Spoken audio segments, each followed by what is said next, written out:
Welcome back. Now, Hamas has condemned the decision by Israel to postpone the release of more than 600 Palestinians. Israel said they won't free them until Hamas guarantees the release of more hostages without the humiliating handover ceremonies that we've seen for the past few weeks.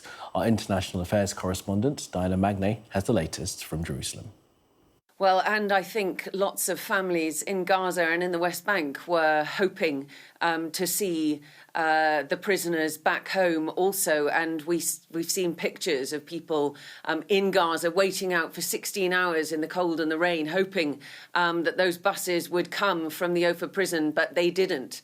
And that is because after a security consultation last night, Benjamin Netanyahu decided that he would not go ahead with the release until he had secured the release of a next group of abductees. And that was in part because of, once again, a pretty demeaning spectacle ceremony, in inverted commas, put on by Hamas around the release of the 5 hostages. And then also another video was released by Hamas where you see 2 other hostages still in captivity. And we won't show you that video because it was recorded under duress, but it's very unpleasant to watch.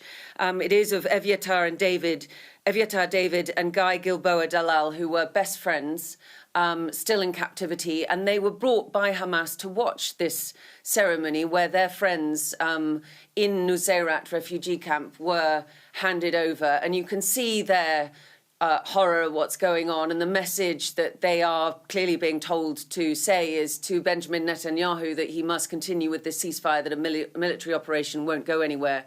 And pleased to get them out by continuing with the ceasefire. So pretty blatant propaganda there from Hamas. And so as a result, Benjamin Netanyahu said, we are not going to let these 620 prisoners who were due to be released out in light of the repeated, I'll just read you the statement, in the light of the repeated and ongoing violations by Hamas, including the disgraceful ceremonies that dishonour the dignity of our abductees and the cynical use of captives for propaganda purposes. He said he would postpone the release of what he calls the terrorists until the release of the next group of abductees is secured and without the humiliating ceremonies.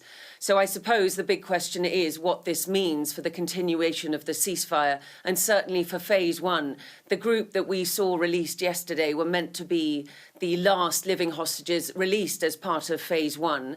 But it would appear that Benjamin Netanyahu is pushing to get more hostages brought home before he concludes phase 1, because phase 2 would necessitate him to promise a lasting ceasefire.